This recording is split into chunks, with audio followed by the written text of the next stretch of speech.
Bonjour. Tout d'abord, je vous souhaite la bienvenue pour cette présentation. Je m'appelle Michel Zirger. Je suis français.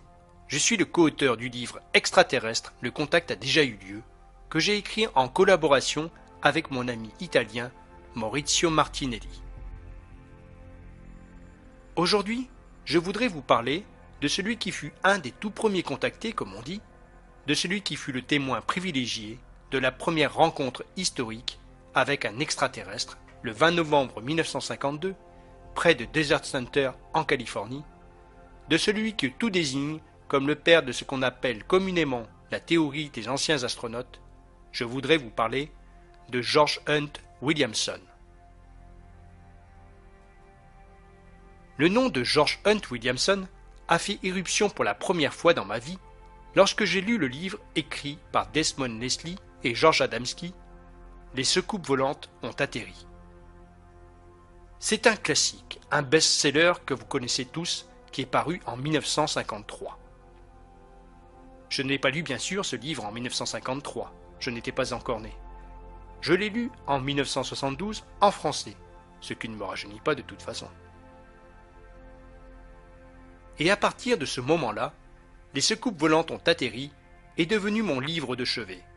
Et je n'ai aucune honte à dire que cela l'est encore aujourd'hui. Je le feuillette assez régulièrement. Pourquoi ? Parce que je trouve que ce livre est un condensé très intelligemment écrit et prophétique de tout ce qui tourne même encore aujourd'hui autour du phénomène OVNI. J'ai l'habitude de dire que ce livre est un véritable chaudron magique de l'ufologie. Bref, c'est donc à la suite de cette lecture que je me suis intéressé à George Hunt Williamson, ou plutôt au Dr Williamson, comme il est le plus souvent appelé dans Les soucoupes volantes ont atterri. Conséquence de cette lecture, le nom de George Hunt Williamson est resté littéralement imprimé dans mon esprit, et il ne m'a plus quitté. Était-ce dû à quelques raisons mystérieuses et transcendantes ?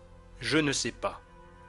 Ou était-ce dû plus prosaïquement au fait que dans son récit des soucoupes volantes ont atterri, George Adamski ne nous offrait pour ainsi dire rien comme information sur ce docteur Williamson, si ce n'est ces trois informations, à savoir qu'il habitait à Prescott en Arizona, qu'il était anthropologue et qu'il avait servi pendant la Seconde Guerre mondiale dans l'US Air Force.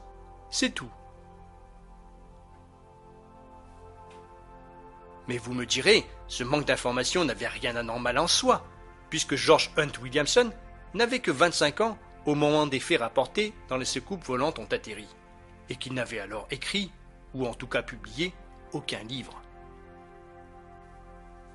Il ne deviendra écrivain qu'après coup, qu'après les événements de Desert Center. Toujours est-il que ce manque d'informations a certainement attisé ma curiosité, et petit à petit, au fil des années, j'ai voulu en savoir plus sur ce mystérieux Dr Williamson. J'ai donc entrepris des recherches, et au fur et à mesure de ces recherches, le personnage devenait de plus en plus complexe, très loin de l'image du jeune Williamson que je pouvais avoir eue en lisant Les soucoupes volantes ont atterri. Et à ma grande surprise, j'ai découvert qu'il était l'auteur de plusieurs ouvrages, ce qui n'était évidemment pas mentionné dans le récit de George Adamski. Bon, je ne vais pas détailler ici le très long cheminement de mes recherches, mais sachez simplement qu'il y a une quinzaine d'années, j'ai eu la chance de pouvoir acquérir une partie des archives personnelles de George Hunt Williamson après sa mort, c'est-à-dire beaucoup de lettres, des manuscrits de ses principaux livres, des manuscrits inédits, des carnets, son journal intime, etc. Et suite à cette acquisition, et suite aussi, je dois le dire, à quelques expériences personnelles de contact survenues dans ma vie mais dont je ne parlerai pas aujourd'hui, j'ai décidé de focaliser toutes mes recherches sur le personnage de George Hunt Williamson. Et les premiers résultats de ces recherches se trouvent aujourd'hui dans ce livre Extraterrestre, le contact a déjà eu lieu. Résultats qui reposent pour l'essentiel sur les documents personnels ayant appartenu à Williamson, dont je suis aujourd'hui propriétaire. Je tiens à repréciser que c'est une première mondiale, puisque c'est le tout premier livre de cette envergure consacré entièrement à George Hunt Williamson. Je voudrais maintenant que vous regardiez ces 3 premières photos. Vous l'avez deviné, c'est bien sûr Williamson à 3 époques de sa vie. La première photo est de 1948 avec une belle moustache. La deuxième est de 1957 et la troisième de 1975. Comme vous pouvez le noter, il y a pas mal de changements. On dit souvent qu'au cours d'une même vie, il est possible de vivre plusieurs vies. Si je prends mon cas pour exemple, je peux dire sans hésiter que j'ai déjà vécu 2 vies très distinctes. Celle que j'avais en France et celle que j'ai depuis plus de 20 ans au Japon. Je suis arrivé au Japon en février 1994. 2 vies très différentes. George Hunt Williamson, lui, qui ne faisait rien comme tout le monde, a eu 3 vies. 3 vies totalement distinctes, qui sont ici synthétisées par ces 3 photos. Je voudrais donc aujourd'hui faire un survol rapide des 3 vies de George Hunt Williamson, ce qui permettra au moins d'avoir quelques repères solides sur un des acteurs les plus mal connus de la scène ufologique.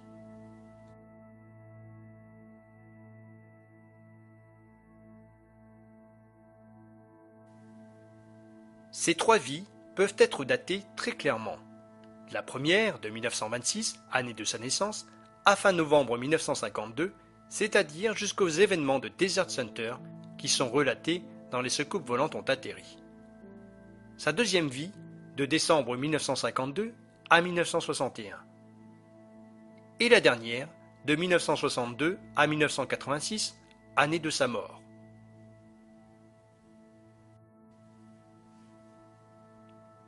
Il est né à Chicago dans l'Illinois le 6 décembre 1926. Voici la page du livret de famille où sont inscrites la date et l'heure de naissance de Williamson.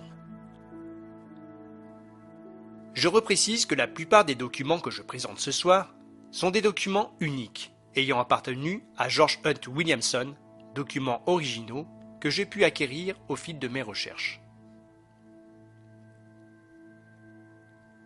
Williamson est fils unique. Il est issu d'une famille relativement aisée, dirons-nous, sans problème financier particulier. Apparemment, il a eu une enfance sans problème, en tout cas sans problème connu. Une enfance tout à fait normale, sans traumatisme. Ici, voici George Hunt Williamson en 1945 à Chicago. Il a 18 ans.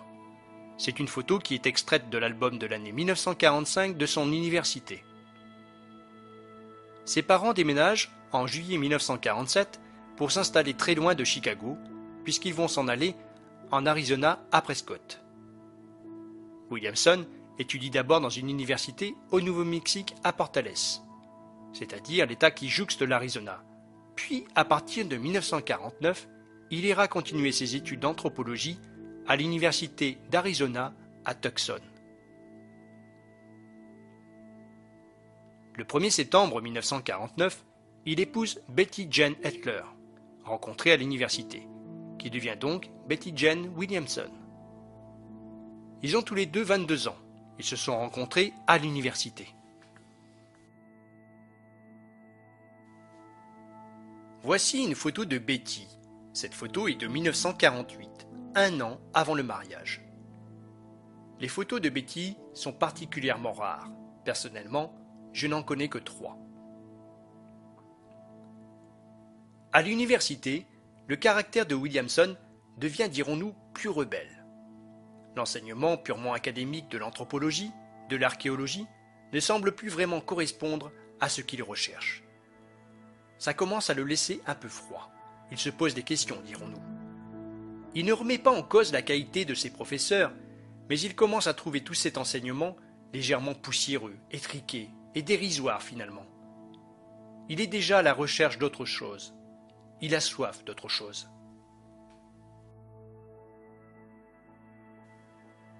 Voici une photo de danse indienne. Vous me direz, pourquoi une photo de danse indienne? C'est parce que ce qui passionne Williamson plus que tout, ce sont les tribus indiennes, en particulier les Indiens Hopis, mais aussi les Apaches, les Papagos, les Navajos, les Sioux, etc. Il avait d'ailleurs, dès son adolescence, de très bons amis indiens. Et cette photo est là pour illustrer quelque chose que l'on ignore généralement, c'est que Williamson, à cette époque, était un formidable danseur de danse rituelle indienne. Il participait régulièrement, en tant que danseur, à ce qu'on appelle des po'o, c'est-à-dire des rassemblements, des fêtes, avec des spectacles ou des cérémonies de danse indienne. Les Indiens eux-mêmes étaient véritablement admiratifs devant ses qualités naturelles de danseur. Il a même gagné plusieurs compétitions de danse face à des danseurs indiens chevronnés. Une fois, il a même surclassé les meilleurs danseurs sioux. Prolongement aux conséquences de cette passion pour les Indiens, en 1951, à 24 ans, une occasion se présente. Il la saisit et il quitte l'Arizona pour aller vivre dans une tribu indienne du nord des États-Unis, la tribu des Chippewas du Minnesota. C'est pour lui une excellente occasion de rompre avec la routine universitaire et de mener des travaux anthropologiques sur le terrain. Cette expérience durera de juillet 1951 à mai 1952, c'est-à-dire pratiquement une année pleine. Il vit dans une famille indienne, il vit en totale immersion avec les Indiens. Et il écrit alors un journal d'études que j'ai pu acquérir, et qu'il intitule simplement « Journal chez les Chippewas ».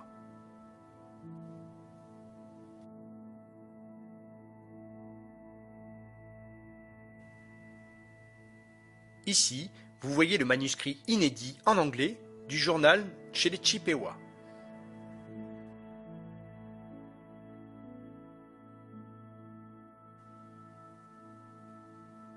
Et voici quelques Indiens Chippewas.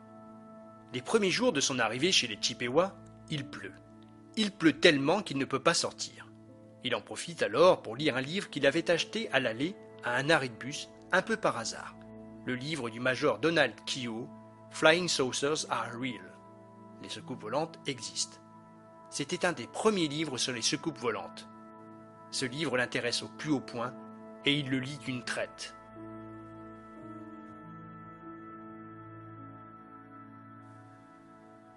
Voici la couverture du livre de Donald Kehoe. C'est un livre de poche.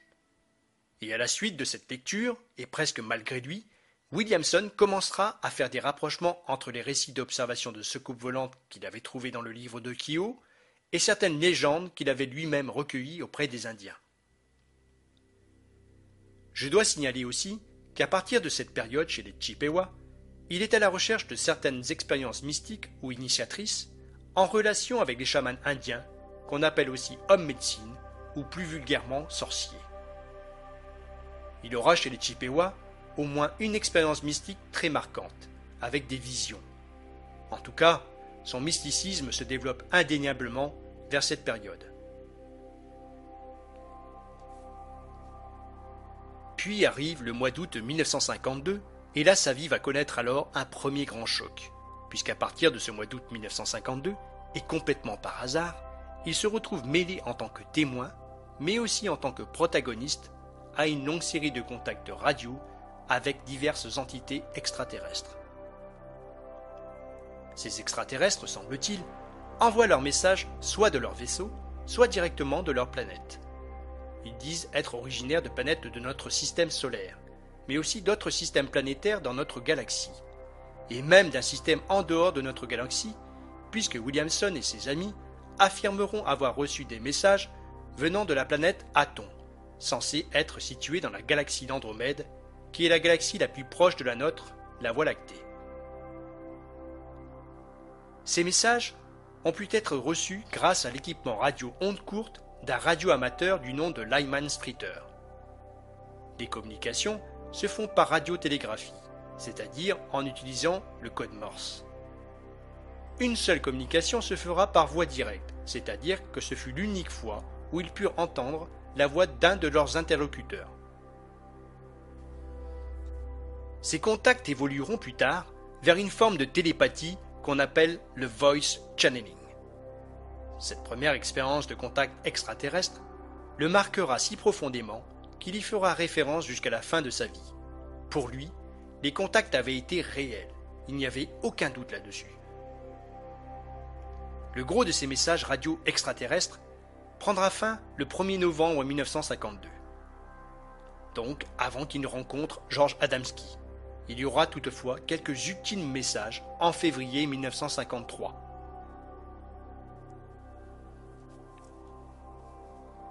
Puis, bien sûr, c'est donc la rencontre de Williamson avec George Adamski. Ils se rencontrèrent seulement une fois pendant quelques jours au début de novembre 1952. En fait, George Adamski était déjà un peu connu à cette époque grâce à un article paru en 1951 dans le magazine Fate et à une série de photos d'ovnis parue en 1952 dans le livre de Kenneth Arnold, The Coming of the Saucers, l'arrivée des secoupes.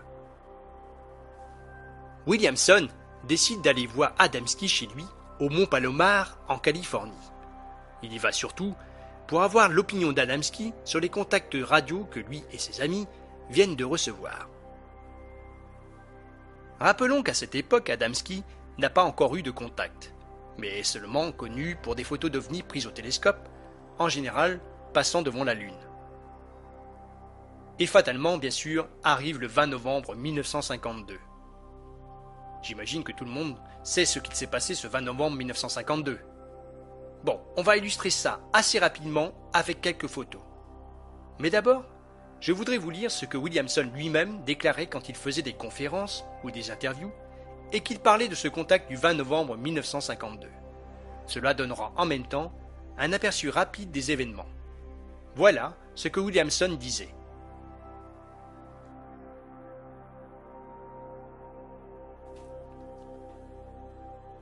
Je voudrais réaffirmer ici que les événements que relate George Adamski dans les secoupes volantes ont atterri, dont ma femme et moi, ainsi que des amis, avons été témoins, se sont déroulés exactement comme il les a rapportés.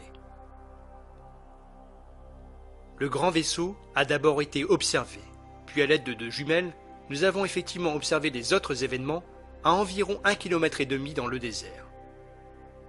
Nous avons vu Adamski parler à quelqu'un. Nous l'avons bien vu parler à quelqu'un au loin. Ce quelqu'un étant bien sûr l'extraterrestre Horton, ainsi que le nommera plus tard Adamski. Nous avons vu le grand vaisseau. Nous avons vu des flashs de lumière émanant de ce vaisseau, d'où nous l'avons appris plus tard, l'appareil plus petit était sorti. Nous avons vu une grande ouverture sur le flanc du grand vaisseau, de laquelle le plus petit véhicule de reconnaissance avait sûrement émergé. Nous avons vu également le petit vaisseau planer derrière les collines où se trouvait Adamski. Je précise d'autre part que ma femme et moi avons tous les deux signé l'attestation, sous la foi du serment par devant notaire, qui figure dans les secoupes volantes ont atterri, et que le manuscrit du livre nous avait été soumis pour approbation avant d'être envoyé à l'éditeur.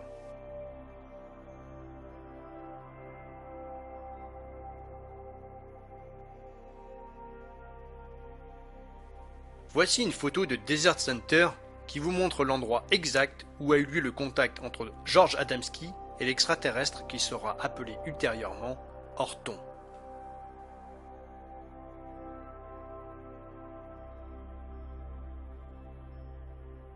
Ici, il s'agit de l'image de l'extraterrestre Horton faite par un artiste.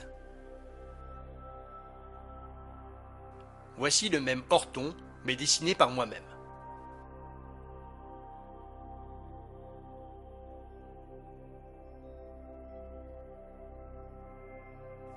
Ici, vous trouvez le groupe des témoins du contact du 20 novembre 1952 entourant les empreintes d'Horton. À droite, Williamson est en train de réaliser des moulages.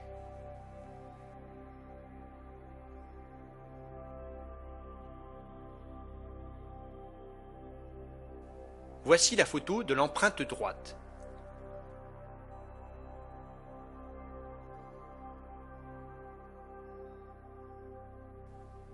Voici un dessin inédit réalisé par George Hunt Williamson lui-même de cette empreinte droite. Il se trouve dans le manuscrit de Autre langue, autre chair.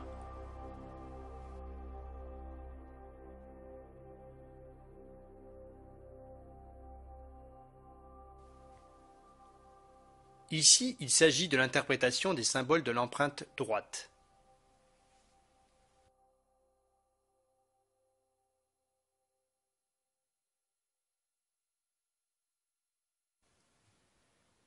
Le groupe des témoins est au journal Phoenix Gazette sur cette photo. Ce qu'on peut dire avec une certitude absolue, c'est que les événements de ce 20 novembre 1952 vont faire basculer la vie de Williamson.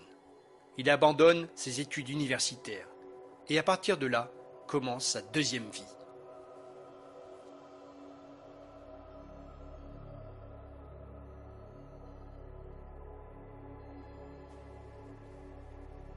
Quatre choses caractérisent cette deuxième vie. L'exploration du Pérou, les tournées de conférences, l'édition d'un petit magazine ufologique, mais surtout l'écriture de 6 livres, qui demeurent, je le crois, incontournables pour tous les passionnés d'ufologie ou d'ésotérisme.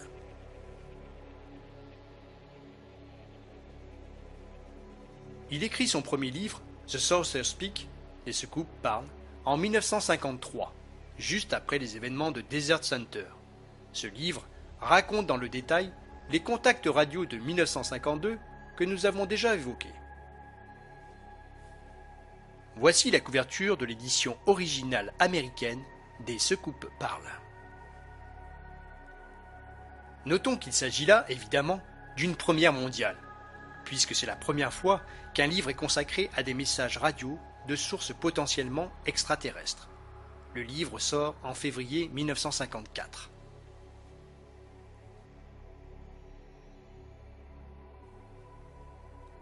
En cette même année de 1954, il achève un deuxième livre extrêmement important, puisqu'il s'agit de Other Tongues, Other Flesh, Autre langue, autre chair.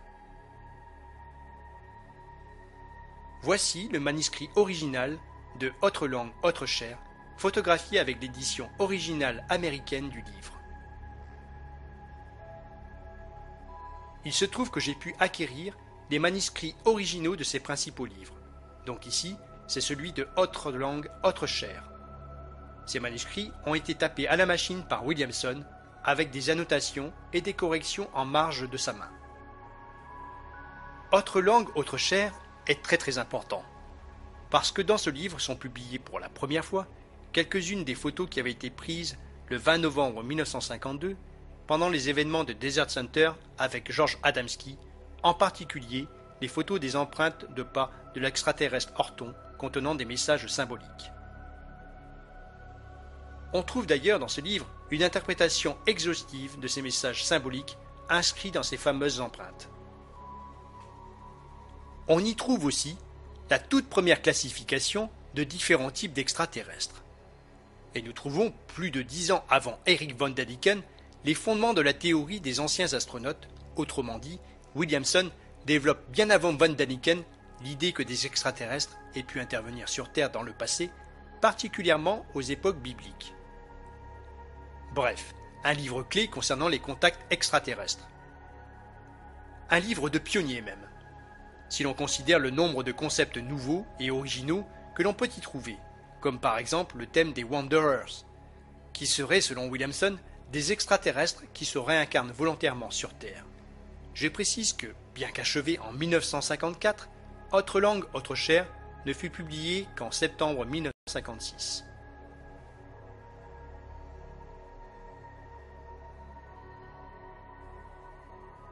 Il y aura par la suite d'autres livres tout aussi importants. En 1958, c'est Secret Places of the Lion, les gîtes secrets du lion. Voici l'édition originale anglaise des gîtes secrets du lion, avec ici le manuscrit original que j'ai pu acquérir. Voici différentes éditions des gîtes secrets du lion. Ce livre développe le thème des réincarnations successives sur notre planète de certaines entités extraterrestres. Ces extraterrestres seraient venus initialement du système stellaire de Sirius. Ce sont les Wanderers, déjà évoqués dans Autre langue, autre chair. Là encore, Williamson traite ce sujet compliqué avec brio et propose une vision originale et inédite sur la réincarnation, en rupture avec ce qui s'écrivait à l'époque.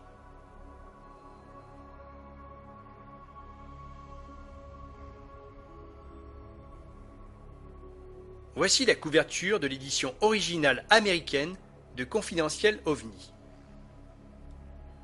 En 1958, il y aura aussi UFOs Confidential, Confidentiel OVNI. Le livre est divisé en 2 parties égales.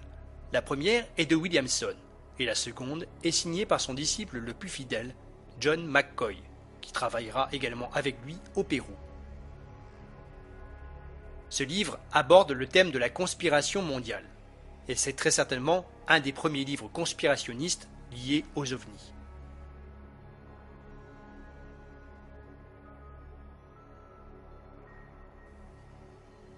L'année 1959 est marquée par la sortie de Road in the Sky, la route dans le ciel. Voici le manuscrit original de La route dans le ciel. Voici la couverture de l'édition anglaise de La route dans le ciel. La route dans le ciel revient sur la théorie des anciens astronautes, avec par exemple, et c'était une première, un chapitre entier sur les lignes de Nazca illustré de nombreuses photos. Williamson y parle aussi des pétroglyphes de Pucharo au Pérou, des sculptures du Macahuachi, bien sûr toujours au Pérou, des légendes des Indiens Hopi et de bien d'autres sujets. Autant de sujets dont personne n'avait parlé de cette façon auparavant. Ce qui fait de ce livre un incontournable pour toute personne intéressée par le thème des anciens astronautes. Et ceci, je le répète, 10 ans avant Erich von Däniken.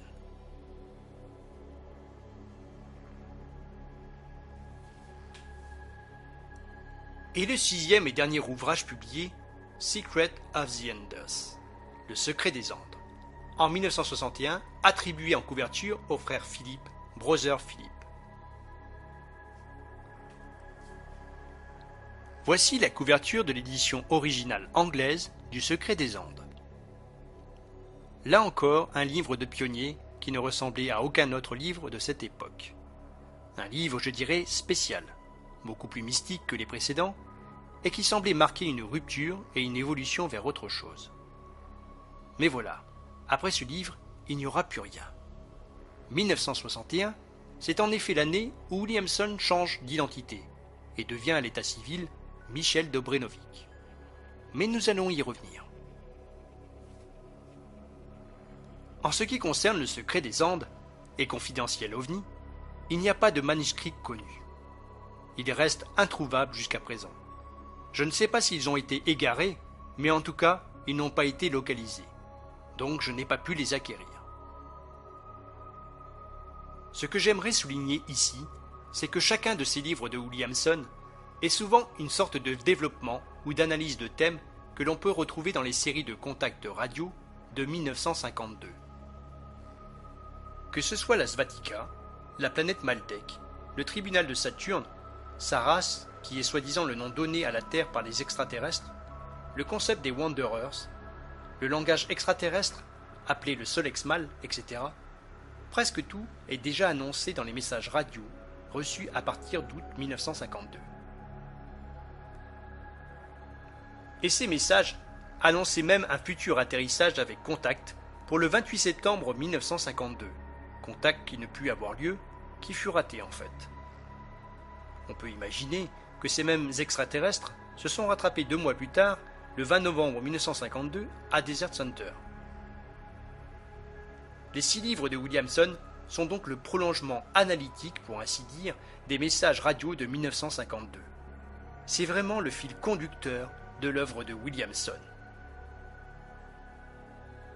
Et l'autre point que je voudrais souligner, c'est que chacun de ces livres est une œuvre originale qui crée à chaque fois un genre nouveau. Ce sont, on peut le dire, 6 livres novateurs. Beaucoup de concepts qui y sont développés se retrouveront chez d'autres contactés. Je pense en particulier au contacté américain Orfeo Angelucci, à la fameuse Omnec Onec, au contacté italien Eugenio Siragusa, au contacté anglais George King, et bien qu'il n'en ait probablement pas conscience, au contacté actuel français Serge Révert-Nazar. Mais des personnes d'autres horizons s'en inspireront, y puiseront certains concepts, comme Spielberg et George Lucas, pour Star Wars et Indiana Jones, et bien sûr Erich von Däniken.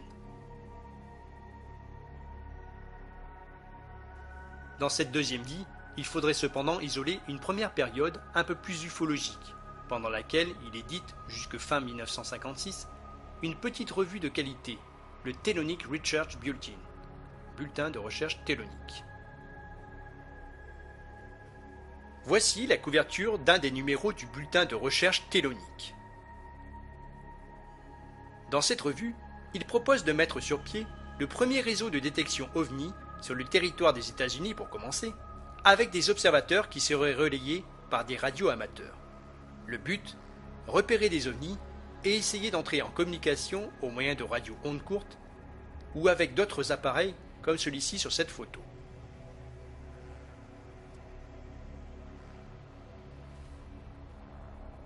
On voit ici George Hunt Williamson avec un appareil de l'époque supposé servir pour communiquer avec les ovnis. Cet appareil, appelé Light Beam Receiver, pouvait éventuellement analyser la lumière émise par les ovnis et la traduire en son dans certains cas. Voici l'équipe du centre de recherche Thelonic. De gauche à droite, George Hunt Williamson, sa femme Betty assise devant le magnétophone, et un associé. Mais bien sûr, ce que l'on connaît le plus de cette deuxième vie, c'est son séjour et son exploration du Pérou, à partir de décembre 1956.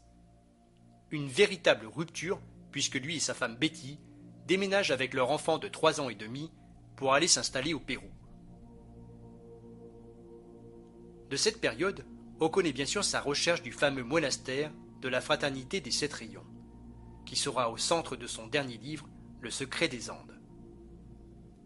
Livre qui raconte, entre autres choses, l'histoire du groupe mené par le leader Williamson, parti sur les traces de ce monastère des 7 Rayons et de légendaires cités perdues au cœur de la forêt amazonienne. Dans un chapitre de mon livre Extraterrestre, le contact a déjà eu lieu, j'explique en détail les raisons qui ont poussé Williamson à utiliser le pseudonyme de Brother Philip pour son dernier ouvrage.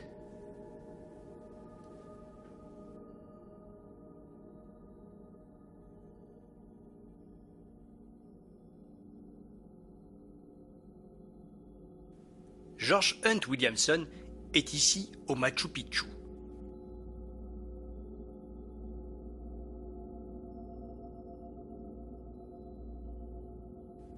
Ceci est la carte utilisée par George Hunt Williamson lors de son exploration du Pérou.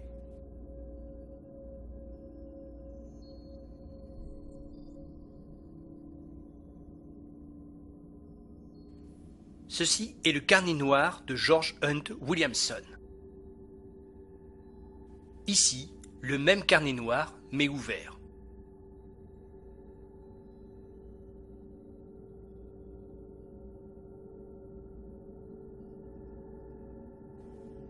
Sur cette photo, vous trouvez le mur avec les pétroglyphes de Puycharou.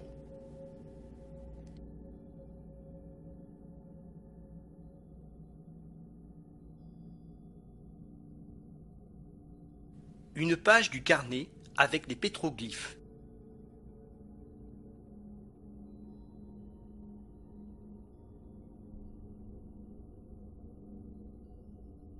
Deux coupures de journaux annonçant une conférence.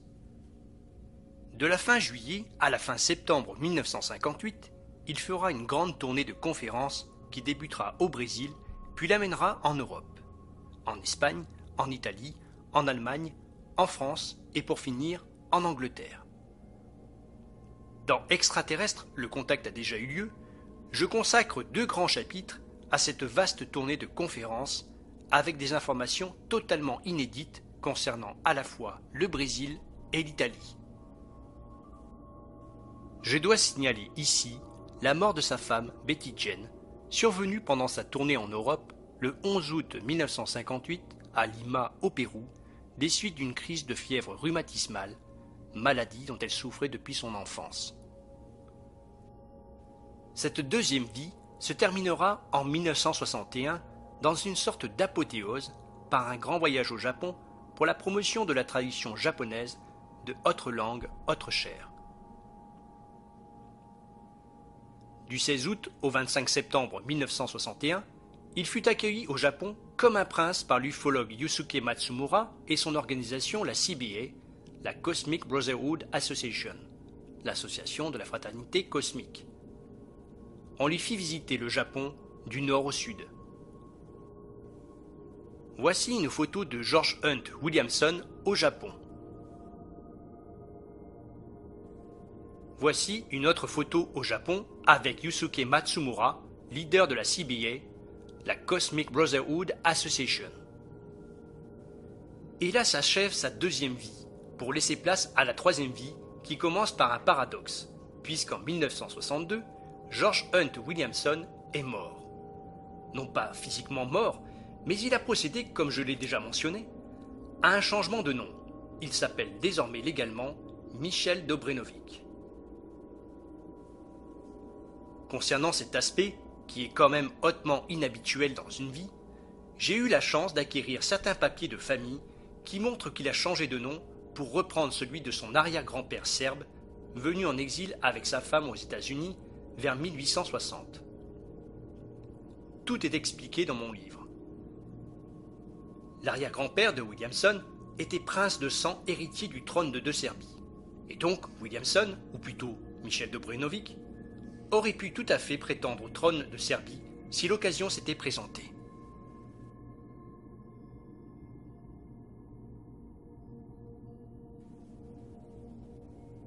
Ceci est l'attestation de la mère de George Hunt Williamson, spécifiant ses origines serbes et son lien avec la famille Dobrenovic.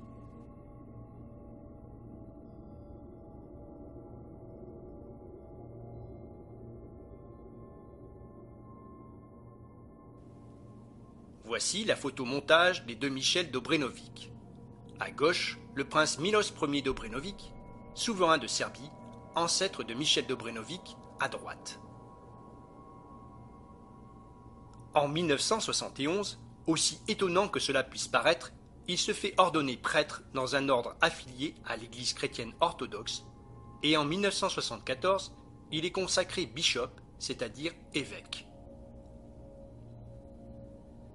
Cela ne l'empêche pas de se remarier en 1973, le 30 juin, avec une ancienne starlette de western assez célèbre, Jennifer Holt. À partir de là, il évoluera quelque peu dans le milieu fermé du cinéma hollywoodien. Ils habitent un quartier chic de Santa Barbara, en Californie. Parmi ses amis hollywoodiens, il y aura par exemple Jane Russell, et c'est d'ailleurs George Hunt Williamson, enfin Michel Dobrenovic, qui, en tant que prêtre, officiera lors du mariage de l'actrice avec son nouveau mari en 1974 à Santa Barbara.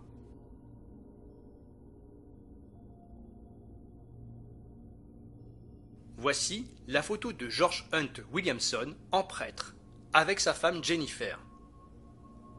Signalons qu'en 1978, ils se séparèrent et que le divorce fut prononcé le 21 juin 1979.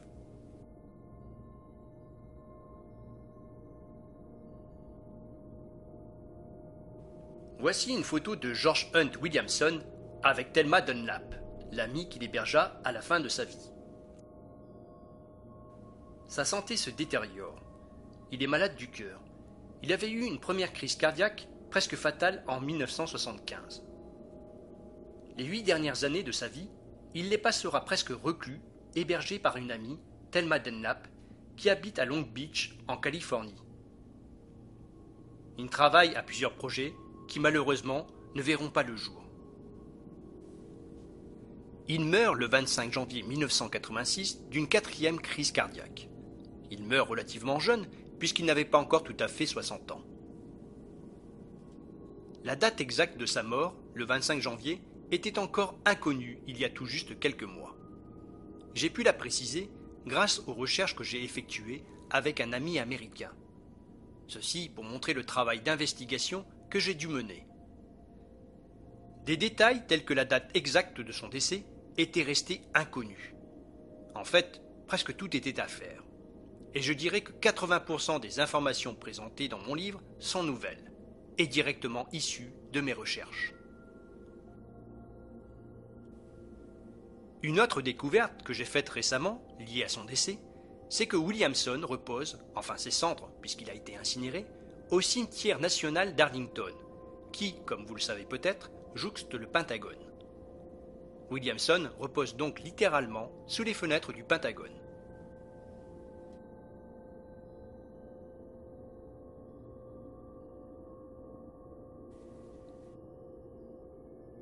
À gauche, voici la photo du columbarium où sont déposées ses cendres. Au centre, le plan du cimetière d'Arlington. Et à droite, une autre tombe que vous connaissez peut-être et qui se trouve également dans ce même cimetière d'Arlington. C'est celle de George Adamski. Williamson et Adamski se trouvent donc à une centaine de mètres l'un de l'autre. Cela aussi était inconnu il y a quelques mois. Non pas le fait qu'Adamski soit enterré à Arlington, ceci était connu, mais le fait qu'Adamski et Williamson soient dans le même cimetière.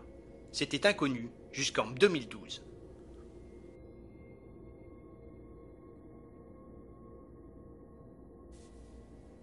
Voilà, nous avons vu les grandes séquences des 3 vies de George Hunt Williamson. Ce que j'ai voulu montrer aussi au travers de ce rapide tour d'horizon, c'est combien George Hunt Williamson avait été un précurseur, un pionnier. Il mérite vraiment ces titres de précurseur ou de pionnier, puisque comme nous l'avons vu, il fut le témoin de la première rencontre avec un extraterrestre. Il fut le premier à déchiffrer un message laissé par un extraterrestre. Il fut le premier à écrire un livre sur des contacts extraterrestres par radio. Il fut le premier à conceptualiser la théorie des anciens astronautes. Il fut le premier à lier le Pérou et les extraterrestres. Il fut le premier à populariser les lignes de Nazca. Il fut le premier à lier les légendes des tribus indiennes avec les ovnis. Et pour finir, sur une note japonaise, c'est lui le premier qui fit un lien entre les statues d'Ogu et les visiteurs extraterrestres du passé. Voilà, j'espère que vous aurez appris certaines choses ce soir, et que cela vous donnera envie d'en savoir plus en lisant mon livre Extraterrestre, le contact a déjà eu lieu, publié aux éditions JMG Le Temps Présent. Je vous remercie pour votre écoute attentive.